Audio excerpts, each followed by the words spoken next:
Hi, Mella. I see you snacking in there. I see you snacking. Hi.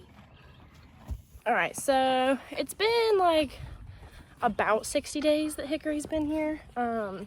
We didn't start at the first of the month, so it's a little hard to keep track of. I know, buddy, you're so sweet. And I just have to say, this horse's personality is like one of the sweetest puppy dog little things. And it's funny because he's so big and like bulky, and like you'd think he'd be like this big brute of a horse, but no, he's just a little puppy dog. And the only thing that's tricky about that is he has absolutely no sense of self-defense, so he gets beat up in the pasture really easily. So I just have to make sure he's not out with any mean or roughhousing type of horses, which means him and Elliot get separated because Elliot is the biggest jerk in the world.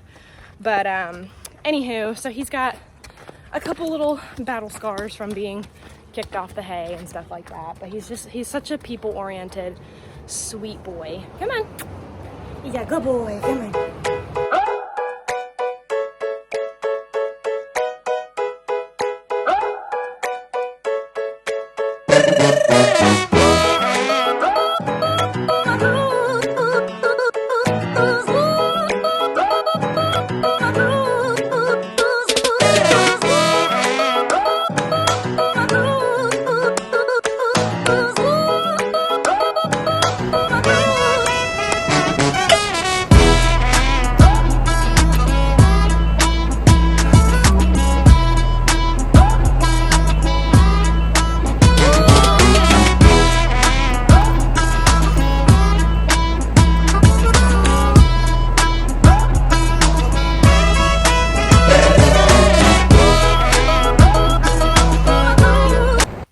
So you guys are gonna notice a pretty,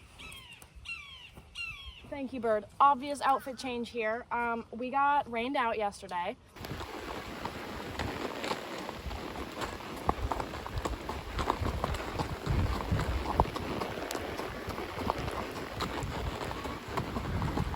But everything else in the video was fine, so I figured I'd just refilm the riding portion. So, little outfit change, but we'll carry on. Good boy. So Hickory's really level-headed and like just easygoing, super safe.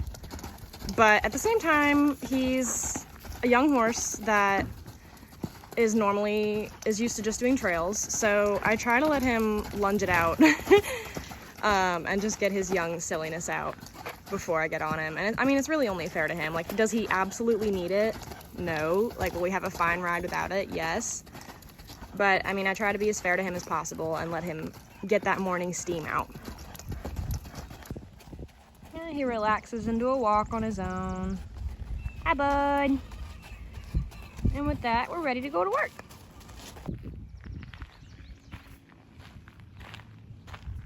Good boy. Good handsome boy. One thing that I came to notice about Hickory was that he wasn't necessarily rushy at the mounting block, but he was taking any sort of movement in the saddle as a signal to go forward. So now when I get on, I just take a moment to relax, move my weight around, shift around, pat the front, pat the back. So he just gets used to that being normal. And then I'm very clear about my signal to move forward.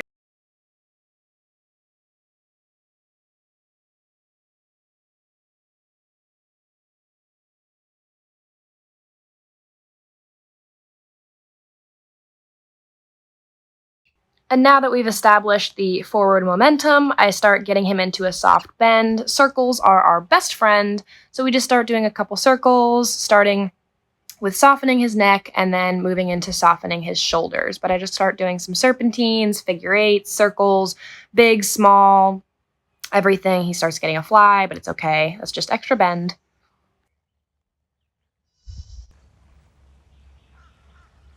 And you can see right here is where I start asking him to move and soften up his shoulders. He gets a little bit stiffer one way than the other, so I just make sure to really spend my time carefully softening him up before the ride so he doesn't get too tense or too tight. And again, it's not like not doing this will prevent him from performing accurately, but I'm really just trying to be fair to him and set him up for success in the best way that I can. And being a ranch type horse, eventually his goal will be able to do full spins, but we're going to start with just halfway spins, so 180s, 90s, building up to 260, and 280s, and then 360s. I don't math, but it's fine. So we just start with little turns here and there, and that helps soften up his shoulders and rock back on his hind end, and also get him used to spinning. Speed doesn't necessarily matter at this point, but we just get that started with him. And then I build up into a trot, and I was kind of easygoing on my recording because my Pivo doesn't follow me all the time and it runs out of space pretty quickly on my phone. So be mindful of that. I did not record every piece of the ride. So obviously he's getting a little sweaty here, but that was further into our ride. So one of my goals in this ride was to get him used to the extended trot. And again, he's really sensitive to shifting weight in the saddle, so you can see him kind of trying to pick up his neck and find his balance as I start posting. And that's just him trying to figure out himself in what's changing in the saddle. And that's perfectly fine. He has every right to try and figure it out and take the time he needs to do that. And I try to incorporate the spinning and keeping him soft in regular parts throughout the ride just to keep it fresh in his mind and so he doesn't get too stiff on it. And then we work on some transitions. He picks up his neck a little bit there as well just because he's trying to find his balance and he's not sure if I'm going to start posting or keep sitting, and he's just getting used to that, which is totally fine.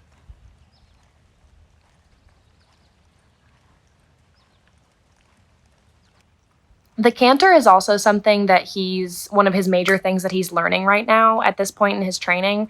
And so I make a big deal out of really softening him up before we go into the canter. So we're going back to our circle work.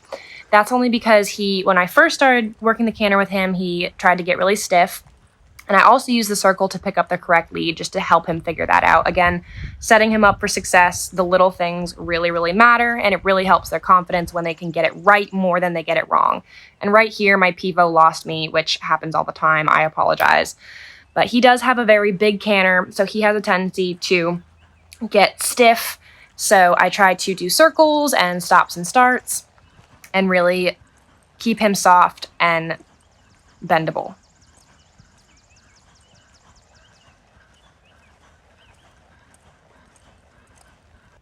I also want to avoid him worrying about the canter. Sometimes when the canter gets introduced into work, it can become a big fear for the horse, like, oh my gosh, I know it's coming, I have to build up for it, I have to get ready for it. So sometimes we just break it back down and go back to little circles at the end of the arena until I can feel his body relax again, breathe, take a moment. And we don't canter for very long. I just want him to get the right rhythm and relax. And then it's over. And we end on a happy note. We go see our goatee friends, and his favorite way in the world to cool out is to go hit the trails. He gets so happy, and he's just a trailblazer. He will literally bulldoze through anything, and I really enjoy riding him on the trails, so we go and do that and have a happy time and let him cool out.